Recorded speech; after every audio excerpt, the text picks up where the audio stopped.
হরে কৃষ্ণ, জয় জগন্নাথ। আজকে আমি ভক্তগণের সঙ্গে ভক্তবৎসল ভগবান শ্রী জগন্নাথ দেবের কিছু লীলাবিলাস আপনাদের সাথে শেয়ার করব। প্রথম লীলাটি পুরী ধামে যখন রামানুজাচার্য গেছিলেন তখন কি হয়েছিল সেটির একটি লীলা আপনাদের শোনাবো। রামানুজাচার্য পুরী ধামে পরিদর্শন করেছিলেন দ্বাদশ শতাব্দীতে। রামানুজাচার্য শ্রী সম্প্রদায়ের প্রতিষ্ঠাতা আচার্য। তিনি ছিলেন একজন মহান বৈষ্ণব এবং একজন বিদগ্ধ জ্ঞানী হিসাবে তিনি প্রসিদ্ধ ছিলেন। তিনি বিশিষ্টাদ্বৈতবাদ নামক দর্শন প্রচার করেন এবং প্রবলভাবে শঙ্করাচার্যের মায়াবাদ দর্শনের বিরোধিতা করেন। সেই সময় রাজা চোর গঙ্গদেব উড়িষ্যা শাসন করতেন। রাজার উপর রামানুজাচার্যের যথেষ্ট প্রভাব ছিল। রামানুজাচার্য বুঝতে পেরেছিলেন যে শ্রী জগন্নাথ হচ্ছেন মহাবিষ্ণু। তিনি দেখলেন যে নানা ধরনের প্রক্রিয়ার সংমিশ্রণে ভগবানের পূজা চলছে।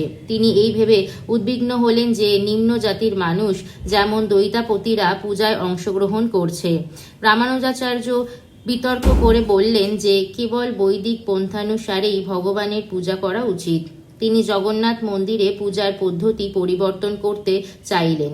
তিনি বহুবিধ পরিবর্তনের প্রস্তাব রাজার কাছে উপস্থাপন করলেন এবং রাজাকে ওই প্রস্তাবগুলি গ্রহণে সম্মত করালেন।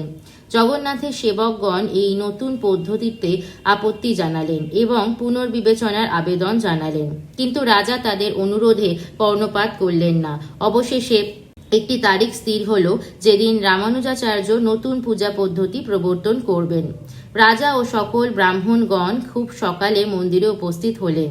তারা ঘোষণা করলেন যে ওই দিন থেকে নতুন ধরনের এক পূজা পদ্ধতি মন্দিরে প্রবর্তিত হবে, একজন মহান আচার্য রামানুজাচার্যের দ্বারা। রাজা সহ প্রত্যেকে উৎকণ্ঠিতভাবে রামানুজাচার্যের আগমনের প্রতীক্ষা করতে থাকলেন, কিন্তু তার দর্শন পেলেন না। দীর্ঘ সময় প্রতীক্ষার পর রাজা পূজারীকে পূর্ব পদ্ধতি অনুযায়ী শ্রী জগন্নাথের পূজা আরাধনা করতে আদেশ দিলেন। তারপর রাজা রামানুজাচার্যের সন্ধান করতে তার মন্ত্রীদের আজ্ঞা দিলেন। তখন বিস্তর অনুসন্ধানের পর জানা গেল যে পূর্ব রাত্রে রামানুজাচার্য যখন নিদ্রামগ্ন ছিলেন সে সময় শ্রী জগন্নাথ তার নিকট স্বপ্নে আবির্ভূত হন। জগন্নাথ তাকে ভৎসনা করে বলেন, আমার পুজো পদ্ধতি পরিবর্তন করার তুই কে? আমার ভক্তগণ শুরু থেকে যেভাবে আমার পুজো করে আসছে সেইভাবেই তাদের তা করতে দে। তারা আমার বিশেষ ভক্ত, তাদের সঙ্গে আমার বিশেষ সম্বন্ধ আছে। তুই এটা বুঝতে পারছিস না? তাদেরকে বিব্রত করিস না, এখান থেকে চলে যা। ভগবান গরুড়ের সাহায্যে রামানুজাচার্যকে আকাশপথে উড়িষ্যার বাইরে নিয়ে গেছেন। পরদিন রামানুজাচার্যকে দেখা গিয়েছিল দক্ষিণ ভারতের কুর্মক্ষেত্র নামক একটি গ্রামে। পরবর্তী লীলাটি হয়েছিল রঘুনাথ দাস নামক একটি ভক্তের সঙ্গে। একসময় পুরীধামে রঘুদাস নামে ভগবান শ্রী রামচন্দ্রের একজন মহান ভক্ত ছিল। সে শ্রী জগন্নাথ মন্দিরের সিংহদ্বারের কাছে একটি বড় ছাতার নিচে থাকত। একবার সে যখন জগন্নাথ দর্শন করতে গেল তখন সে বিগ্রহ বেদিতে রাম, লক্ষ্মণ ও সীতা দেবীর দর্শন পেল। সেই দিন থেকে তার দৃঢ় বিশ্বাস হলো যে শ্রী জগন্নাথ শ্রী রামচন্দ্র থেকে অভিন্ন। শ্রী জগন্নাথের প্রতি রঘু সখ্যপ্রীতি জন্মালো। একবার রঘু শ্রী জগন্নাথের জন্য একটি সুন্দর মালা গাঁথল। জগন্নাথকে মালাটি দেওয়ার জন্য সেটি সে পূজারীকে দিল, কিন্তু পূজারী সেটি ভগবানকে দিতে চাইলেন না, কেননা কলার বাকল থেকে সুতো তৈরি করে রঘু মালাটি গেঁথেছিল। সেই সময় জগন্নাথ মন্দিরে এইসব দ্রব্য নিষিদ্ধ ছিল। তার মালা জগন্নাথকে দেওয়া হলো না দেখে রঘু অত্যন্ত দুঃখিত হলো। অত্যন্ত বিমর্ষ হয়ে সে মন্দির ত্যাগ করল। সেই দিন সন্ধ্যায় পূজারী সন্ধ্যা আরতি সমাপন করলেন। ভগবান শয়নে যাওয়ার পূর্বে পূজারীরা তাকে একটি বিশেষ বেশ পরান, যাকে বলা হয় বড় শৃঙ্গার বেশ। সেদিন এইভাবে বেশ পরাবার পর পূজারী ভগবানের শ্রী অঙ্গ ফুল দিয়ে সাজাতে শুরু করলেন, কিন্তু বিস্ময়ের সাথে তিনি লক্ষ্য করলেন যে ফুল নিয়ে যা কিছু তিনি করছেন ভগবানের দেহে একটি ফুলও থাকছে না। ভগবান কোনো ফুলই গ্রহণ করছেন না। সমস্ত পূজারীরা এই ভেবে অত্যন্ত উদ্বিগ্ন হয়ে পড়লেন যে তারা নিশ্চয়ই কোনো গর্হিত অপরাধ করেছেন। কিন্তু কি সেই অপরাধ? তারা সকলে স্থির করলেন যে তারা কি অপরাধ করেছেন তা জানাবার জন্য তারা সকলে মন্দিরেই শয়ন করবেন এবং যতক্ষণ পর্যন্ত না ভগবান তাদেরকে তাদের অপরাধ সম্বন্ধে বলছেন তারা উপবাসী থাকবেন। সেই দিন রাত্রেই জগন্নাথ প্রধান পূজারীর নিকট স্বপ্নে আবির্ভূত হলেন এবং বললেন, আমার ভক্ত রঘুদাস আমার জন্য একটি ফুলমালা এনেছিল। সে কত প্রীতি ও ভক্তি সহকারে সেটি গেঁথেছিল। তুমি কেবল বাইরে থেকে সুতোটি দেখে তাকে ফিরিয়েছ, আমাকে মালা অর্পণ করার অনুমোদন দাওনি। তোমরা লক্ষ্য করনি কত সুন্দরভাবে সে মালাটি তৈরি করেছে। সে এটি ভক্তি ও প্রীতি সহকারে গেঁথেছিল। এখন আমার সেবা থেকে বঞ্চিত হয়ে আমার ভক্ত তার বাড়িতে মালাটি সামনে রেখে বিষণ্ণ মনে শয়ন করে আছে।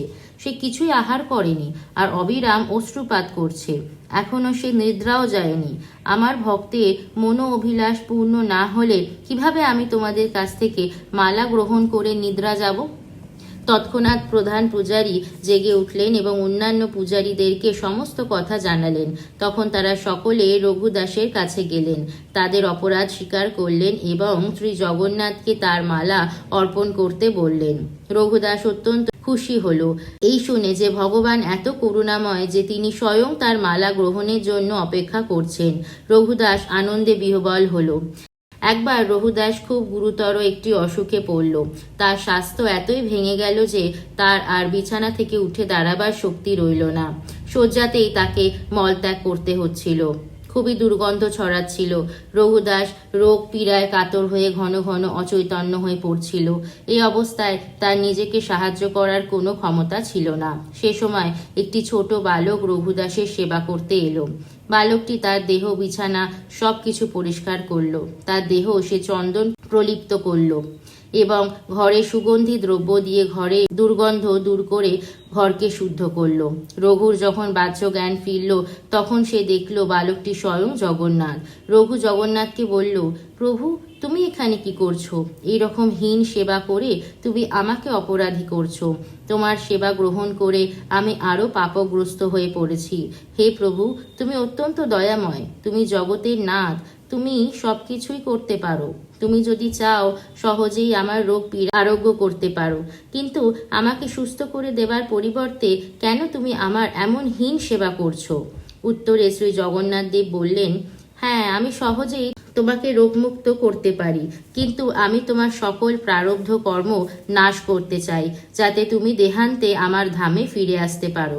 তাছাড়া তোমার জানা উচিত যে আমার ভক্তগণ যেমন আমার সেবা করে আনন্দ পায়, তেমনি আমিও আমার ভক্তগণের সেবা করে আনন্দ লাভ করি। আমি সবসময় তোমার সেবা করার অভিলাষ করি।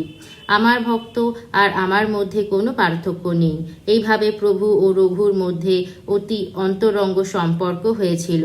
রঘু ছিল অত্যন্ত সরল এবং তার স্বভাব ছিল ছোট বালকের মতো। শ্রী জগন্নাথের সঙ্গে তার সম্পর্ক ছিল অত্যন্ত বন্ধুত্বপূর্ণ। কখনো কখনো প্রভু বালক রূপে তার কাছে আসতেন এবং তারা উভয় একত্রে খেলা করতেন। সাধারণ লোকও জানত যে প্রভু জগন্নাথ রঘুর সঙ্গে খেলা করতে আসেন। প্রত্যেকেই রঘুকে সম্মান করত। রঘু এইভাবে জনসমাজে জগন্নাথের বন্ধু বা সখা হিসেবে প্রসিদ্ধ হয়েছিল। একবার শ্রী জগন্নাথ রঘুর কাছে এলেন এবং তাকে রাজার বাগান থেকে কাঁঠাল চুরি করতে তার সঙ্গে যেতে বললেন। রঘু বলল, তুমি কেন কাঁঠাল চুরি করতে চাও? তোমার যদি কাঁঠাল খাওয়ার ইচ্ছা হয় আমাকে বলো, আমি তোমার জন্য সুন্দর একটা কাঁঠাল এনে দেব। বালকরূপী জগন্নাথ বললেন, এইভাবে আমি আমার ভক্তের কাছ থেকে সবকিছু নিয়ে থাকি। বস্তুত আমার সবকিছুই আছে। মা যশোদা আমাকে কত ননি মাখন খাওয়াতো, আমাকে আনন্দ দিত, কিন্তু তবুও আমি অন্যদের বাড়িতে মাখন চুরি করতে যেতাম। চুরি করা দ্রব্য ভোজনে বিশেষ আনন্দ আছে। আজ তোমাকে আমি উপলব্ধি করাবো চুরি করার কি আনন্দ। আমার সঙ্গে এসো। নিরুপায় হয়ে রঘু প্রভুর প্রস্তাবে সম্মত হলো এবং তার সঙ্গ নিল। তারা উভয়ে চুপিসারে রাজার বাগানে প্রবেশ করলেন। জগন্নাথ রঘুকে বললেন, তুমি গাছে চড়বে, আমি মাটিতে দাঁড়িয়ে থাকবো। তুমি সবচেয়ে সুন্দর ও বড় কাঁঠালটি পারবে এবং মাটিতে ফেলবে। আমি এখানে দাঁড়িয়ে ধরবো, তারপর আমরা উভয়ে কাঁঠাল নিয়ে পালাবো।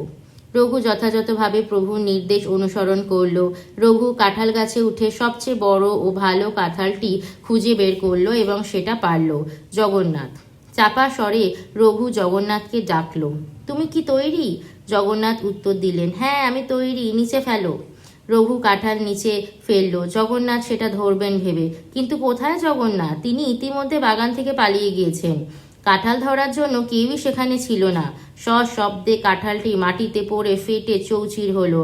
যখন রাজার বাগানের মালি ওই শব্দ শুনল, সে বুঝতে পারল যে কেউ বাগানে ঢুকে কাঁঠাল চুরি করছে। তৎক্ষণাৎ সে দৌড়ে গাছটির কাছে গেল এবং একটি বড় কাঁঠাল ফেটে মাটিতে পড়ে থাকতে দেখল, কিন্তু আশেপাশে কাউকে দেখতে পেল না। যখন সে উপরে তাকালো, সে দেখল যে রঘুদাস গাছে বসে আছে। মালি তৎক্ষণাৎ রাজার কাছে ছুটে গিয়ে বলল যে রঘুদাস তার বাগান থেকে কাঁঠাল চুরি করছে। সে এখনো গাছের মাথায় বসে রয়েছে। সে উত্তেজিত স্বরে রাজাকে বলল। রাজা বিশ্বাস করতে পারলেন না যে রঘু তার বাগানে গিয়ে কাঁঠাল চুরি করবে। সুতরাং রাজা তার মন্ত্রীদের সাথে নিয়ে মালির নির্দেশিত স্থানে গেলেন। তিনি রঘুদাসকে গাছে চড়ে থাকতে এবং নিচে কাঁঠাল পড়ে থাকতে দেখে আশ্চর্য হলেন। রাজার অনুরোধে রঘু গাছ থেকে নেমে এলো।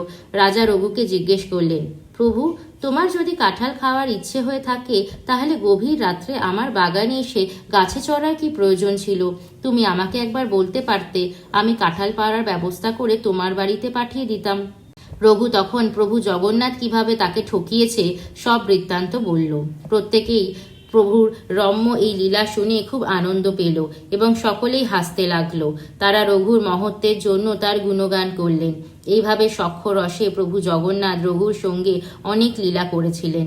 একজন ভক্ত রঘুদাসের সঙ্গে জগন্নাথের লীলার একটি প্রত্যক্ষ বর্ণনা দিয়েছিলেন। একবার রথযাত্রার সময় জগন্নাথ, বলদেব, সুভদ্রা তাদের নিজ নিজ রথে আরোহণ করে আসনে অধিষ্ঠিত হয়েছেন। রাজা এসে পথ সম্মার্জন করেছেন এবং রথ তখন চলার জন্য তৈরি। হাজার হাজার মানুষ রথের দড়ি টানতে লাগলো, কিন্তু রথ নড়ল না। পরিস্থিতি দেখে একজন ব্রিটিশ সাহেব রথ টানার জন্য শক্তিশালী হাতির ব্যবস্থা করলেন, তবুও রথ অনড়। সাহেব রঘুদাসকে বললেন, রঘুদাসজি, এ কেমন ভগবান? আমি হাতিদেরও নিয়োগ করেছি, তবুও রথ চলছে না। এ কথা শুনে রঘু রথে উঠল এবং শ্রী জগন্নাথের কাছে গেল। সে জগন্নাথের কানে কিছু বলল। তৎক্ষণাৎ রথ চলতে শুরু করল। সাহেব এটি দেখে বিস্মিত হলেন। তিনি রঘুদাসকে বললেন, তুমি অপূর্ব, তোমার প্রভুও অপূর্ব। রঘুদাস যেখানেই থাকত সেখানেই সে এক পাত্র প্রসাদ বাইরে রেখে দিত, যাতে যে কেউ সেখান থেকে প্রসাদ পেতে পারে। পশু পাখিরা ওই পাত্র থেকে প্রসাদ গ্রহণ করত। ওই একই পাত্র থেকে রঘুও প্রসাদ গ্রহণ করত। তার ছিল এমনই অপূর্ব স্বভাব। রঘু ছিল শ্রী জগন্নাথের অত্যন্ত প্রিয়। পরবর্তী লীলা যেটি শোনাবো সেটি একটি দর্জির সাথে ঘটেছিল। দিল্লিতে পরমেষ্ঠী নামে এক দর্জি বাস করতেন। তিনি দেখতে অত্যন্ত খারাপ ছিলেন, পিঠে কুঁচ ছিল, কিন্তু তিনি ছিলেন একজন সৎ গুণের অধিকারী এবং এক ভক্ত পরিবারে তিনি জন্মগ্রহণ করেছিলেন। তিনি ছিলেন একজন আত্মতত্ত্ব জ্ঞান সম্পন্ন ব্যক্তি এবং শ্রী বিষ্ণুকে তিনি তার জীবন ও আত্মা বলে গ্রহণ করেছিলেন। সকল ইন্দ্রিয়ের উপর তার নিয়ন্ত্রণ ছিল। সেই সঙ্গে তিনি ছিলেন সত্যবাদী এবং ক্রোধ, মদ, মাৎসর্য প্রভৃতি দোষ থেকে মুক্ত। তিনি জড় বিষয়ে সম্পূর্ণ নিরাসক্ত ছিলেন এবং সর্বদাই আনন্দ উৎফল থাকতেন। তিনি জড় জগতের অনিত্যতা উপলব্ধি করেছিলেন, সেজন্য নিরন্তর ভগবানের দিব্য নাম জপ কীর্তনে নিরত থাকতেন। তার স্ত্রী বিমলা দেবী ছিলেন অত্যন্ত সুদর্শনা ও বিনীত স্বভাবা এবং অনেক সদ্গুণের অধিকারিণী। তিনি সর্বদাই তার স্বামীর সেবা নিয়োজিত থাকতেন। তাদের 3 পুত্র ও 2 কন্যা সন্তান ছিল। দর্জির কাজে পরমেষ্ঠী অত্যন্ত পারদর্শী ছিলেন। সুন্দর পোশাক তৈরির জন্য তার এমনই সুখ্যাতি হয়েছিল যে দিল্লির মুসলিম বাদশাহ পর্যন্ত পরমেষ্ঠীর কাছে কাপড় পাঠাতেন তার জন্য পোশাক তৈরি করতে। একবার বাদশাহ হীরামণি, মুক্তাখচিত ও স্বর্ণ সুতোয় এমব্রয়ডারি করা এক বহুমূল্য কাপড় তার কাছে পাঠালেন। বাদশাহ অনুরোধ করলেন যে ওই কাপড় দিয়ে যেন 2টি বালিশ তৈরি করা হয়। তিনি পরমেষ্ঠীকে বললেন, তোমাকে এটা অত্যন্ত সুন্দর করে তৈরি করতে হবে। কাপড়ের উপরে ফুলের নানা চিত্র সুতো দিয়ে অঙ্কিত থাকবে। লক্ষ্য রাখবে কেউ যেন সেলাইয়ের কোনো চিহ্ন দেখতে না পায়। তুমি যদি ভালোভাবে কাজটি করতে পারো, তোমায় আমি যথেষ্ট ইনাম দেব। পরমেষ্ঠী যখন কাপড়টি দেখলেন, তিনি নিজের মনে চিন্তা করলেন, এই কাপড়টি এত সুন্দর এবং অপূর্ব এর গন্ধ। এটি কেবল জগন্নাথেরই জন্য উপযুক্ত। বাদশাহ এর থেকে যে বালিশ তৈরি করতে বলেছেন প্রকৃতপক্ষে সেগুলি শ্রী জগন্নাথের জন্যই মানানসই, শোভন। কিভাবে এমন অপূর্ব সুন্দর কাপড় একজন মানুষ উপভোগ করবে? বাদশার কাছ থেকে পরমেষ্টি বহুমূল্য কাপড়টি যখন পেয়েছিলেন তখন ছিল রথযাত্রার সময়। শ্রী জগন্নাথ এই সময় পাহান্ডি বিজয় নামক অনুষ্ঠানের মাধ্যমে তার সুরম্ভ রথে আরোহণ করেন। পরমেষ্টি বালিশ তৈরি করতে শুরু করলেন, আর যখন তৈরি সমাপ্ত হলো তখন তিনি খুব পরিতৃপ্ত হলেন। বালিশগুলিকে অত্যন্ত সুন্দর দেখাচ্ছিল। পরমেষ্টি চোখ মুদ্রিত করে শ্রী জগন্নাথের পাহন্ডি বিজয় লীলা অনুধ্যান করতে লাগলেন। তিনি দেখলেন যে জগন্নাথকে অত্যন্ত সুন্দর দেখাচ্ছে। সেখানে ভগবানকে দর্শন করতে হাজার হাজার ভক্ত সমবেত হয়েছেন, আর তিনি প্রত্যেকের মন আকর্ষণ করছেন। রথযাত্রার সময় উঁচু বা নিচ জাতির মধ্যে কোনো ভেদাভেদ থাকে না। 14 ভুবন থেকে ভক্তগণ সমবেত হন ভগবান শ্রী জগন্নাথের শ্রীপাদ সরোজের আশ্রয় গ্রহণ করার জন্য। শ্রী জগন্নাথকে যখন মন্দির থেকে বাইরে আনা হলো তখন তাকে বালিশের উপর রাখা হলো। সেবকগণ একটি বালিশ সামনে উপস্থাপন করলেন। শ্রী জগন্নাথকে সেখানে রাখা হলো, তারপর তার সামনে একটি বালিশ রাখা হলো। এইভাবে তিনি মন্দির থেকে নিষ্ক্রমণ করে ক্রমশ রথের দিকে অগ্রসর হতে লাগলেন। পরমেষ্টি সবকিছুই তার ধ্যান নেত্রে দর্শন করতে লাগলেন। অকস্মাৎ তিনি দেখলেন একটা বালিশ ফেটে গেল। তিনি জানতেন যে এখন প্রভুর আরেকটি বালিশের প্রয়োজন, সুতরাং তিনি বাদশাহের জন্য যে বালিশটি তৈরি করেছিলেন সেটা এগিয়ে দিলেন, ঠিক যেন তিনি জগন্নাথের পাশেই দাঁড়িয়ে রয়েছেন। জগন্নাথ বালিশটি গ্রহণ করলেন, আর সেবকগণ তাকে রথের দিকে নিয়ে যেতে লাগলো। যখন পরমেষ্টির বাহ্য চেতনা ফিরে এলো তখন তিনি দেখলেন যে দুটোর পরিবর্তে তার কাছে একটি বালিশ রয়েছে। হঠাৎ তার উপলব্ধি হলো যে একটি বালিশ বস্তুতই শ্রী জগন্নাথ নিয়েছেন। পরমেষ্টি এটি দেখে খুব বিস্মিত হলেন এবং তিনি নিজেকে অতি সৌভাগ্যবান বলে মনে করতে লাগলেন, এই ভেবে যে তার সেলাই করা বালিশ প্রভুর অন্তরঙ্গ সেবায় ব্যবহৃত হয়েছে। তিনি অনুভব করছিলেন যে জগন্নাথ তার প্রতি অত্যন্ত সদয়, করুণাপর, কিন্তু তার সুখপ্রীতির সঙ্গে ভয়েরও উদ্বেগ হলো। একটি বালিশ নেই, ফলে বাদশাহ যে তাকে শাস্তি দেবেন তা অনিবার্য। তারপর পরমেষ্টি আপন মনে চিন্তা করলেন, এই ব্যক্তি বাদশাহ হয়েছেন কেবল আমার প্রভুর কৃপায়। তিনি আমার প্রভুর শক্তিতেই শক্তিমান, সুতরাং বাস্তবে তিনি আমার কি করতে পারেন? পরমেষ্টি যখন এইরকম চিন্তা করছিলেন তখন বাদশাহের দূত এসে বাদশাহের আদেশ জানালেন যে বাদশাহ বালিশ দুটি প্রাসাদে নিয়ে যেতে বলেছেন। অবিলম্বে পরমেষ্টি একটি বালিশ নিয়ে বাদশার কাছে গেলেন। তিনি রাজাকে বহুবার কুর্নিশ করে বালিশটি তাকে দিলেন। বাদশাহ হতবাক হয়ে বললেন, আমি তোমাকে দুটো বালিশ দিয়েছিলাম, অন্য বালিশটা কোথায়? তুমি কি অন্য বালিশটি প্রস্তুত করনি? আমাকে সত্যি কথা বলো, অন্য বালিশটির কি হলো? পরমেষ্টি তৎক্ষণাৎ বাদশাহের পদপ্রান্তে পতিত হলেন এবং বললেন যে অন্য বালিশটি প্রভু জগন্নাথ গ্রহণ করেছেন। এখন আমার কাছে একটি বালিশ রয়েছে যেটা আপনাকে এখন দিচ্ছি। অনুগ্রহ করে এটি গ্রহণ করুন এবং আমাকে নিয়ে আপনি যা করতে চান করুন। পরমেষ্টি বললেন। বাদশাহ মৃদু হাসলেন, কিন্তু অন্তরে তিনি ক্রোধে জ্বলছিলেন। তিনি রাগান্বিত দৃষ্টিতে পরমেষ্টির দিকে তাকিয়ে বললেন, তুমি কি উন্মাদ হয়ে গেছো? তোমার প্রভু কোথায়? সে কত শক্তিমান, তার হাত দিয়ে সে কি করতে পারে? কত দূর তা প্রসারিত করতে পারে? কিভাবে তার পক্ষে তোমার কাছ থেকে বালিশ নেওয়া সম্ভব? এখান থেকে শ্রীক্ষেত্র কত দূরে? কেমন করে এটা সম্ভব হতে পারে যে সে একদিনে এখানে এসে তোমার কাছ থেকে বালিশ নিয়ে যাবে?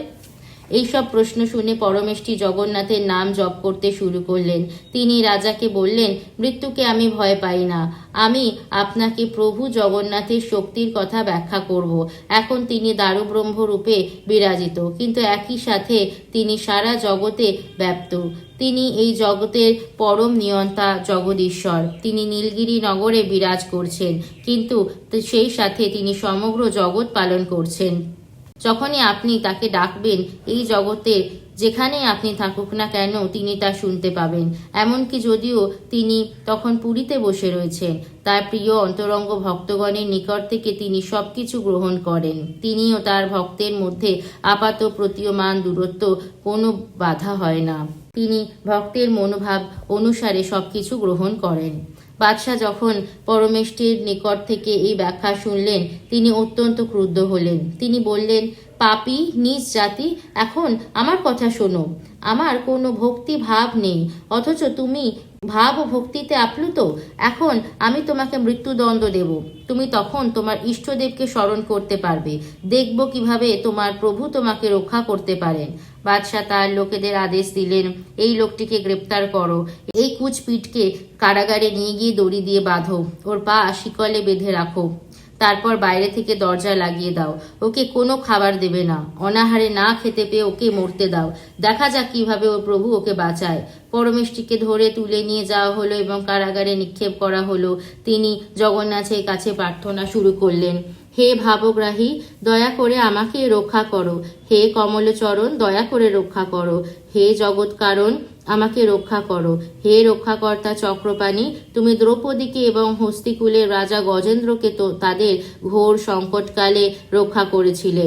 হে রাম ধনুর্ধর হরি, হে কৃপা সিন্ধু, হে ভক্তবাঞ্ছা কল্পতরু, হে দীননাথ দীনজন বন্ধু, হে শীল বলকারক, হে নীলাচলনাথ, হে জনরঞ্জন নয়ন, হে ঘোর বিপদ নাশন, হে প্রহ্লাদ উদাহরণ, হে হিরণ্য উরু বিদারণ, হে গিরি গোবর্ধনধারী, হে ইন্দ্র গর্ভ খর্বকারী। দেবাদিদেব মহাদেব ও ব্রহ্মা অনিয়ত তোমার পদকমলের ধ্যান করেন। তোমার মহিমা অনন্ত। আমার মতো একজন ক্ষুদ্র হতভাগ্য কিভাবে তোমার সকল মহিমা জানবে? কিভাবে আমি তোমার ভাব বুঝতে পারবো? মহামহাযোগীদের তুমি দুর্লভ। এই জগৎ তোমার ক্রীড়াক্ষেত্র, তোমার খেলা। কৃপা করে এই মুসলিম বাদশাহের নিকট থেকে আমাকে রক্ষা করো। তুমি আমাকে নিয়ে যা ইচ্ছে করতে পারো, কেননা কোনো কিছুর উপরই আমার নিয়ন্ত্রণ নেই। এইভাবে প্রার্থনা করে পরমেষ্টি ভগবানের দিব্য নাম জপ করতে শুরু করলেন। চোখ মুদ্রিত করে তিনি ভগবানের দিব্য সুন্দর চতুর্ভুজ মূর্তিতে তার মন নিবদ্ধ করলেন। এইভাবে একসময় তিনি ঘুমিয়ে পড়লেন। শ্রী জগন্নাথ সর্বান্তর্যামী পরমাত্মা, তিনি পরমেষ্টির অবস্থা অবগত ছিলেন। জগন্নাথ পতিত পাবন রূপে সুপ্রসিদ্ধিত।